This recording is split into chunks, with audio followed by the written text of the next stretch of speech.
Dia 8 de dezembro, a igreja celebra a Imaculada Conceição. O evangelho para esta solenidade é Lucas capítulo 1, versículos de 26 a 38. Naquele tempo, no sexto mês, o anjo Gabriel foi enviado por Deus a uma cidade da Galileia chamada Nazaré, a uma virgem prometida em casamento a um homem chamado José. Ele era descendente de Davi e o nome da virgem era Maria. O anjo entrou onde ela estava e disse: "Alegra-te, cheia de graça, o Senhor está contigo." Maria ficou perturbada com essas palavras e começou a pensar qual seria o significado da saudação. O anjo então disse-lhe: "Não tenhas medo, Maria, porque encontraste graça diante de Deus. Eis que conceberás e darás à luz um filho, a quem porás o nome de Jesus. Ele será grande, será chamado Filho do Altíssimo, e o Senhor Deus lhe dará o trono de seu pai Davi. Ele reinará para sempre sobre os descendentes de Jacó, e o seu reino não terá fim." Maria perguntou ao anjo: "Como acontecerá isso, se eu não conheço homem algum?" O anjo respondeu: "O Espírito virá sobre ti, e o poder do Altíssimo te cobrirá com sua sombra. Por isso, o menino que vai nascer será chamado Santo, Filho de Deus. Também Isabel, tua parenta, concebeu um filho na velhice. Este já é o sexto mês daquela que era considerada estéril, porque para Deus nada é impossível." Maria então disse: "Eis aqui a serva do Senhor, faça-se em mim segundo a tua palavra." E o anjo retirou-se. Palavra da salvação, glória a vós, Senhor. Amados irmãos e irmãs, estamos diante de uma grande solenidade, na verdade um dogma proclamado pela igreja. Algumas verdades sobre Nossa Senhora, alguém me perguntou, quando começou a devoção a Nossa Senhora e quando as pessoas começaram a falar estas coisas sobre a Virgem Maria? A devoção a Nossa Senhora começou já na Bíblia, claro, não é? O anjo Gabriel, que se aproxima da Virgem Maria com toda a solenidade e lhe diz essas palavras tão belas do Evangelho. Depois, os primeiros cristãos também, né? Os apóstolos que esperaram com Maria o Espírito Santo no Pentecostes, e depois os primeiros cristãos que tinham por Maria um afeto muito verdadeiro e uma devoção muito bela. Pois bem, começamos a nossa reflexão nos referindo ao dogma, que é justamente do dia 8 de dezembro de 1854, dogma proclamado pelo Papa Pio IX, certo? Só para ter uma referência. E vamos à primeira leitura. Vale a pena um comentário breve sobre a primeira leitura, porque a pergunta que Deus faz a Adão é uma pergunta sobre o lugar geográfico, mas é também uma pergunta sobre o lugar existencial. Adão, onde estás depois do pecado? Quer dizer, como é que ficou sua vida depois que você se afastou de mim, depois que você me desobedeceu? Onde é que você está agora? Qual é a sua situação? Você se sente melhor, pior? Se sente mais pesado? O que aconteceu? Adão havia perdido o jardim e ele responde: "Fiquei com medo, e porque ele estava nu, e porque me escondi." Há um outro texto da Bíblia que diz que Deus já tinha visto Adão nu. O problema aqui é que antes Adão não tinha desobedecido a Deus. Agora a nudez de Adão revela pecado e não graça, não é? Por isso que Adão está com medo e ao mesmo tempo escondido de Deus. O homem que se esconde de Deus amedrontado depois que comete o seu pecado. Mas é também um gesto de uma certa, não sei como dizer aqui, mas Adão faz como uma criança, né? Que quando quebra um copo se esconde do pai, se esconde da mãe, e a mãe vai em busca dele. Depois é interessante que a serpente consegue desintegrar todo o paraíso. Coloca Adão contra Eva, Eva contra Adão, os dois contra a natureza e os dois contra Deus. Porque quando Deus conversa com Adão, ele diz: "Por que fizeste isto?" Adão disse: "A mulher que o Senhor me deu por companheira", quer dizer, a culpa é do Senhor que me deu essa mulher. Falou com a mulher e a mulher diz: "A culpa é da serpente." Então o paraíso está todo desintegrado. no Apocalipse de Moisés, que é um livro apócrifo, se diz que Adão ia sempre à porta do paraíso, chorar o seu pecado e lamentar ter perdido um lugar tão belo, o lugar onde ele habitou por muito tempo. Pois bem, e agora somos convidados também a olhar essa segunda leitura, porque ela fala sobre a santidade, né? Leitura da carta de São Paulo aos Efésios. São Paulo diz, para que sejamos santos e irrepreensíveis. Esse é o desejo de Deus a nosso respeito, sob o seu olhar, sob o olhar de Deus, não é sob o olhar do mundo, e no amor de Deus. Ele nos predestinou para sermos seus filhos adotivos por intermédio de Jesus Cristo. É aqui que entra a chamada frase de Agostinho, de Santo Agostinho de Hipona, que deu tanto o que falar ao longo da história e foi difícil de interpretá-la ao longo da história, né? É a predestinatione sanctorum, não é? A predestinação para a santidade. Pois bem, então, Adão é essa figura com medo, escondida, e que coloca a culpa nos outros e que se faz de coitado. Os dois, na verdade, perderam a pureza. Hoje se fala da Imaculada Conceição, quer dizer, aquela que não tinha mácula, não tinha mancha, aquela toda pura, toda cheia de graça, como rezavam os antigos na ladainha. Tota pulcra est Maria, quer dizer, Maria é totalmente pura, nela não há lugar para outra coisa senão a pureza e o amor de Deus. O anjo diz, Ave cheia, plena de graça.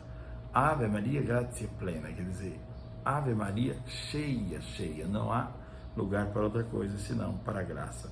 Encontramos na primeira leitura duas pessoas que perderam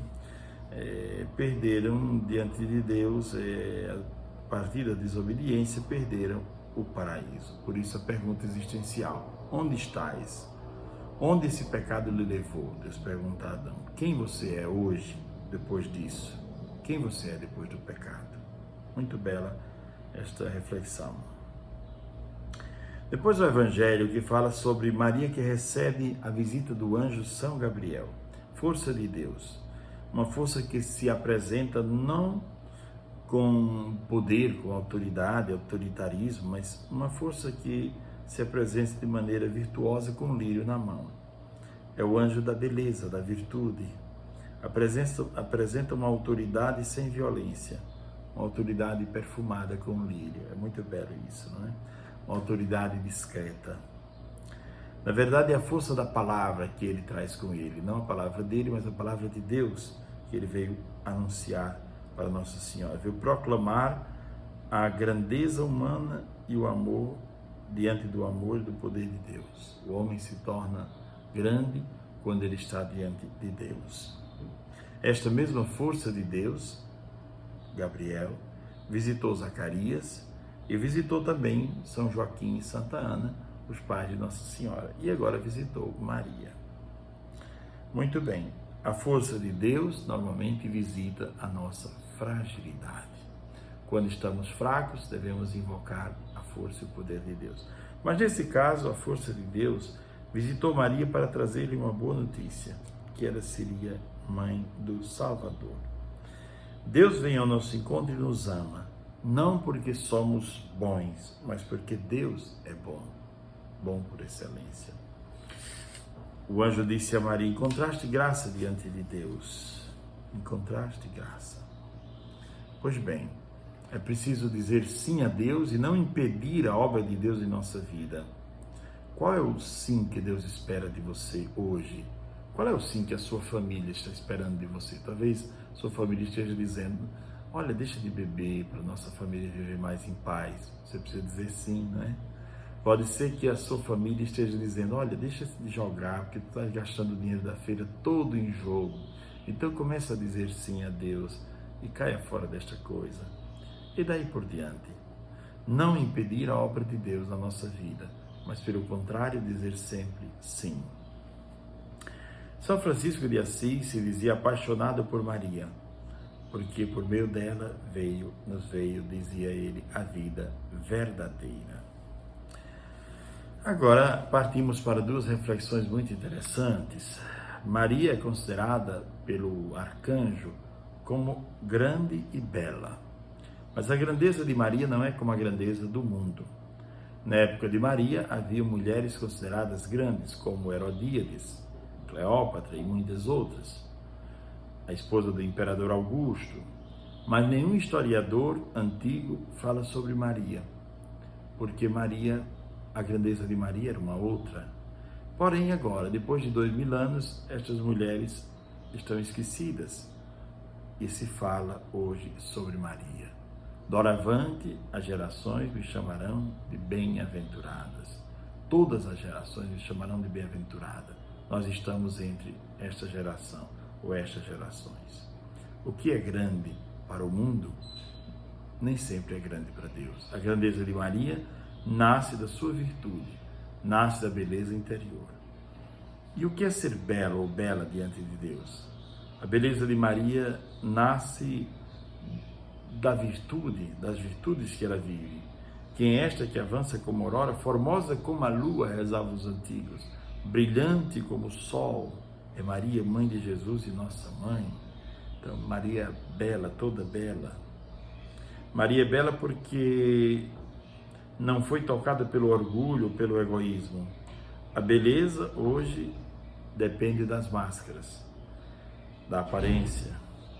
Tire a máscara e às vezes algumas pessoas que são belas se apresentam como monstros. A beleza de Maria vem de dentro. Maria, ajuda-nos a conquistar a verdadeira beleza. Ajuda-nos a conquistar a verdadeira bondade. Ajuda-nos a conquistar a verdadeira grandeza, a sermos pessoas grandes, não conforme o mundo, mas conforme a bondade de Deus. O teu sim, ó Maria, coloque um pouco de óleo em nossa lâmpada interior, para que possamos também dizer sim a Deus, e um sim que se renova a cada dia, como foi o teu. O sim dito em Nazaré, depois o sim confirmado em todos os momentos da vida, inclusive na cruz. Maria é aquela sem mancha. Certa vez alguém disse que Maria tinha mancha, e Tertuliano disse algo muito bonito. Maria teve apenas uma mancha, quando ela recolheu nos seus braços o corpo do seu filho ensanguentado. Ela ficou com a sua veste manchada, não só manchada, mas lavada no sangue do Cordeiro. Belo essa palavra de Tertuliano, muito bela, não é? Nazaré é um lugar pequeno, insignificante para os intelectuais de Jerusalém. Natanael mesmo diz, de Nazaré pode vir alguma coisa que seja boa, mas é dali, daquele lugar, que Deus chama a Virgem Maria para cumprir esta tarefa. Amados irmãos e irmãs, concluo a nossa meditação com o pensamento de Jean-Paul Sartre, ateu. Estava no campo de concentração, preso, em 1940, no Natal, e lhe pediram: faça uma poesia, escreva qualquer coisa bela sobre o Natal, afinal esse tempo é tão belo, mesmo estando vivendo aqui na prisão. Escreva alguma coisa. E ele escreveu o seguinte: a Virgem é pálida e olha o seu filho de um modo ansioso, com ansiedade. Por quê? Porque nenhuma mãe olha o filho com ansiedade. Maria olha porque ele é Deus. Cristo é seu sangue, carne da sua carne. Como posso dar a luz a Deus? Bela, bela esta palavra. Um Deus que ela podia abraçar, beijar, ter nos seus braços. E ele continua. A Virgem teria dito diante do menino: ele tem meus olhos, ele tem a minha boca, ele parece comigo, é meu filho. Tenho Deus em minhas mãos. Amados irmãos e irmãs, que hoje possamos pensar sobre todas essas coisas, esses textos belíssimos que a liturgia nos apresenta, e possamos entrar no mistério da Imaculada Conceição. Maria, a Imaculada, quer dizer, aquela que não teve mácula, não teve pecado, concebida sem a mácula, porque somente de um jardim puro poderia nascer um fruto puro, somente de uma árvore pura poderia vir o Salvador. Maria nos ajude a conquistar estas coisas, a grandeza de Deus, a beleza interior, a beleza de Deus, a coragem de dizer um sim firme e permanente ao Senhor todos os dias, e nos ajude também a aprender a conversar com os anjos, ao invés de gastar tempo com tantas outras coisas. Maria inverte aquilo que aconteceu em Eva. Se por Eva nos veio o pecado, por Maria nos vem a graça. O cardeal Ângelo Comaste diz: Deus, de maneira poética, Deus, no Antigo Testamento, na desobediência de Eva, chorou. Mas em Maria e na sua obediência, Deus sorriu novamente. Tenham todos um ótimo dia, paz e bem. Abençoe-vos o Pai, o Filho e o Espírito Santo. Amém.